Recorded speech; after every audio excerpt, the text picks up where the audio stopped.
A little busy, huh? By the last couple of hours of events here, but yeah, doing fine, guys. How are you? Good. Let's first start with something that you have firsthand knowledge of, and that's what the players have been saying in the locker room after practice. I'm not sure if you were there, but from what we're reading on Twitter and stuff of that nature, especially from Lane Johnson, who has some pretty strong quotes here, was it just a matter of Chip Kelly being very unapproachable? What has been the reaction from most of the players here today? Yeah, that really seemed to be a common theme. A few guys said otherwise, but everybody's a little bit different. But Lane kind of expressed that particular view, which is that he's not a guy that you can easily go talk to. And in fact, I think Chip Kelly set things up so he wanted the players to go to their position coaches, and that's where most of their interaction with the staff is meant to be. That's sort of Kelly's way of doing things. But Brandon Graham said that, if he ever needed to talk to him, he could talk to him. He never felt like it was hard to approach him. So, everybody's a little bit different. But there was definitely, kind of a standoffish quality about Chip. That's the Brandon Boykin quote from after he got to Pittsburgh last summer, I thought was really, Absolutely. Told you a lot. Here's a guy that, you walk by him in the hallway and he just doesn't look up or say anything to you. And that's, that you kind of want a little more from your head coach than that. Andy Reid, for all his various, the positive and negative qualities over the years, was a guy that, the players really liked. I mean, when you saw him dabbing in the locker room in Kansas City, you can see that, just in a couple of years there, he's got the same kind of bond with his players that he had here in Philadelphia. I mean, that ability to, kind of, connect with players. There's a lot of, I think, what Jeff Lurie was talking about today when he talked about emotional intelligence. He talked about, the need to be able to relate to the grown men in the NFL and understand players. He wasn't specifically saying Chip lacked those qualities, but the fact that he stressed them as qualities he wants in his next coach kind of tells you where his head at is on that. Kelly's just he's a really smart guy. He doesn't suffer fools very well, and he's a guy that tends to think everybody else kind of might be a fool. He doesn't suffer fools really well, but he also thinks that maybe too many people are fools. So it's shocking to me that this happened when it did. Talking to Lurie today, I kind of understood a little bit better about how it could have happened. But overall, you kind of see that going into the season, Lurie saw this as a referendum on Chip's plan here. And the 6-9 record was all that he needed to really kind of decide that was not going to be the way of the organization in the future. Well, Phil, in your opinion, and I know what Lurie said publicly today, I'm not sure a lot of people buy into everything that he said, but do you think Lurie gave Chip an out? I mean, was remaining the head coach but losing the GM title on the table, in your opinion, or did Lurie call him into his office last night basically to fire him for all intents and purposes? Yeah, I think it was more or less the latter. I think that they may have discussed that, the possibility of doing it in a different way.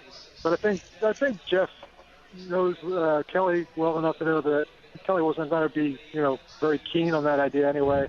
That was not going to be a work solution, and that the best way to go is just to, cut ties on the spot and then just move on. He said he did it, this week rather than wait till the end of the season, which has been his pattern in the past, because basically, he wants to start on the coaching search, and he can start making phone calls and putting out feelers and setting up interviews and that kind of thing if you have a head coach in place. I mean, if news broke tomorrow or the next day, that if Adam Schefter reports that Brian Billick or John Gruden or somebody like that is coming in to interview with the Eagles, that wasn't going to go over very well with Chip Kelly and Jeff Lurie. So, they want the ability to go do what they got to do now, which is find a replacement, and they didn't really want to have Chip Kelly's feelings or Chip Kelly's sensibilities to worry about as they begin that process.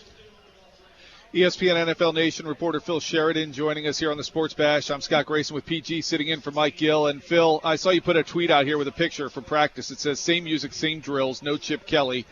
What was the mood like at practice? What was it like when the guys came out? Did it feel like there was some sort of, monkey taken off their back, for lack of a better term?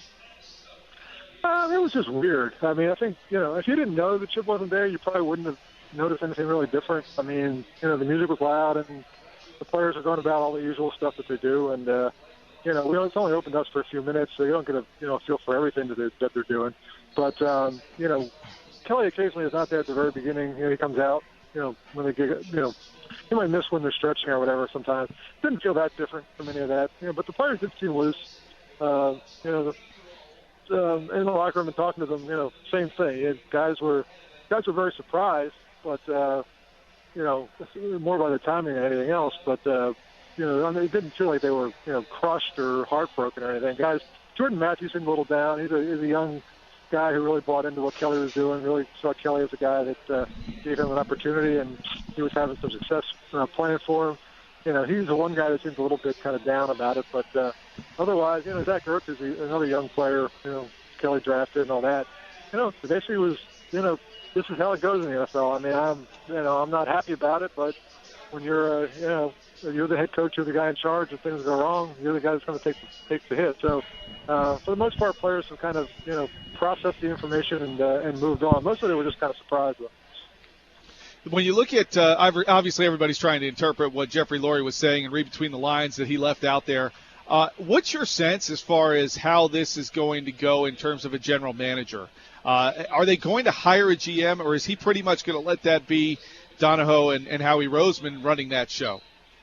Yeah, that's what it sounds like. He didn't flat out say no to the idea of a GM, but he basically said that it's been 21 years now covering Jeff Lurie as the owner of the Eagles, so I speak fairly good Lurieese. But he said something to the effect that, and he was talking about, collaboration. That was the word he kept using, collaborative. It would be a collaborative process. He wants the new head coach, when he's hired, to have a role in this. He wants them to work together. Well, I think what he kind of made a mistake with, and maybe this wasn't possible given the personalities, was when he hired Chip Kelly 3 years ago, the opportunity needed to be taken at that point to kind of establish, look, this is it. Howie Roseman is the personnel department, the guy running that, and he's the GM, and you are the head coach, and you work together. And I don't think that was really clear enough. And, Kelly never really seemed to be totally in love with the idea of working with Howie Roseman or for Howie Roseman. And, he kind of, as soon as he had a chance to make an end around and get around Howie Roseman, that's what happened. But it sounds like the plan now is to try to, to have Roseman with Tom Donahoe taking a bigger role and the head coach, whoever it is, coming in and working together. And, and generally that worked well to some degree with Andy Reid over the years. I mean, Reid and Tom Modrak at the beginning, and then later Tom Hecker replaced Modrak as a personnel guy with Reid getting more authority. But when the personnel department and the coaching staff, are on the same page and making decisions together, and there's, working out the differences before you make, acquisitions, it works better. If you're making the acquisition and then the coach is deciding whether it was a good acquisition or not, then that's when you usually have problems. So, this did not work with Kelly. That doesn't mean that it can't work in the future, but, he's going to go back to Roseman now, who's a guy that had some mixed success as well making the decision. So it's going to be up to Howie Roseman to prove that, he's learned from whatever, past mistakes he might have made and is ready to actually work with somebody and make this whole thing work a little more smoothly. Phil Sheridan, ESPN.com, NFL Nation, covering the Eagles. This might not be a fair question, Phil, but you've been covering Jeffrey Lurie for a very long time. Do you get the sense that he has some, I want to say, insecure qualities about him? I mean, he gives Chip Kelly the keys to the car, and after 15 games, the guy fires him before the season finale up at New York. He keeps Joe Banner around. He plays things very close to the vest. Do you get the sense that Jeffrey Lurie has some insecure qualities about him running his team? I think it's more like his nature is basically a guy that's he's kind of a quiet guy, and he's more of an observer than a doer in a lot of ways. And he's been very prone to being influenced strongly or manipulated, however you want to put that. Right. Depends on how you view it. And I think a guy like Roseman, I suspect his hand is involved in a lot of this.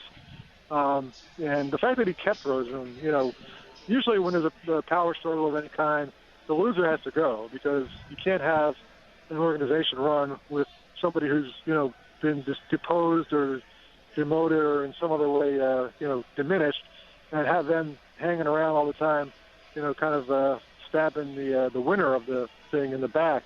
And for the last year, everything Chip did, and there's a lot of things you can second guess. There's a very good chance that Howie Roseman was in Jeff Lurie's office or in his ear in some way saying, hey, this is what we did wrong. This is what went wrong here. This is what Chip did wrong here. That's just not a good way to run your organization. The fact that Kelly is out and Roseman, ascends back, to possibly even higher level of status, that's kind of unbelievable. But Roseman is kind of the sharp-elbowed guy that got Banner fired and sent from the Eagles' good graces. He's now taking Chip Kelly out. He's very good at that part of it. He was as good at building the team as he was at sort of working behind the scenes to improve his own situation. The Eagles would have won a couple of Super Bowls probably in the last 5 or 6 years. So it'd be nice to see Roseman use the obvious smarts he has for these kind of situations and, devote it entirely to just improving the football team that he's in charge of fixing here. Phil, in your opinion, will this power structure work, sort of a three-headed monster between Roseman, Donahoe, and whoever the new head coach is? Because to me, I think in the end, if you want to build a successful NFL team, you got to have an alpha dog. There kind of has to be a pecking order, so to speak. So, Phil, will this power structure work? That's a good question, and it'll depend on the personalities involved. Roseman, and I don't really know Donahoe myself personally, but he's been here, affiliated with the organization for a couple of years. He's a very well-respected guy around the league. He had a run in Pittsburgh as a top personnel guy, and was a GM in Buffalo for a while. So he's very well thought of and has a very definite track record when it comes to acquiring and identifying talent. So if it works where Donahoe is given the lead on some of that stuff, and Roseman is more the guy kind of in the middle to kind of, facilitate things and make sure that the coach is aware of what's going on and is kind of the guy in between Donahoe rather than the guy on top making the decisions with Donahoe as an advisor. I think it'll work better if Donahoe's got the lead and Roseman is the guy kind of in support and then also works with the coach. Now, you're looking like, with Arizona just coming into town, it was pretty hard not to write about, Bruce Arians was a guy that was hired, in the same cycle of coaches being hired as Chip Kelly. He goes to Arizona. They have a GM, Steve Keim, who is Steve Keim, right? A very successful guy. And he, look at the team that Arizona has built in those last few years. And, Arians is a terrific coach and has a lot to do with why Carson Palmer is playing so well and why that offense is so powerful. But the team around him, that's Steve Keim's work. So a good GM with a coach who just wants to be the coach and doesn't need, Andy Reid felt like he needed to have full control at some point there, and he got it and had some success with it for a while. With Kelly, I think it was more like everything he does is so specific to his vision and why, everybody's got to, be on board 100% and the whole culture fit and all that stuff.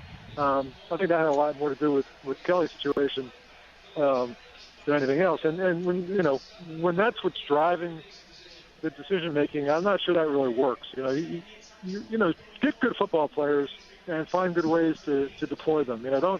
Don't have a system that absolutely has to be run a certain way, and then make the players fit. And then if they're not perfect fits, get rid of them, even if they're talented. You look at the guys that left here in the last couple of years because Chip Kelly just basically decided that he didn't want them on his team anymore. And then the guys that he brought in to fit his scheme, a lot of better talent left than was acquired.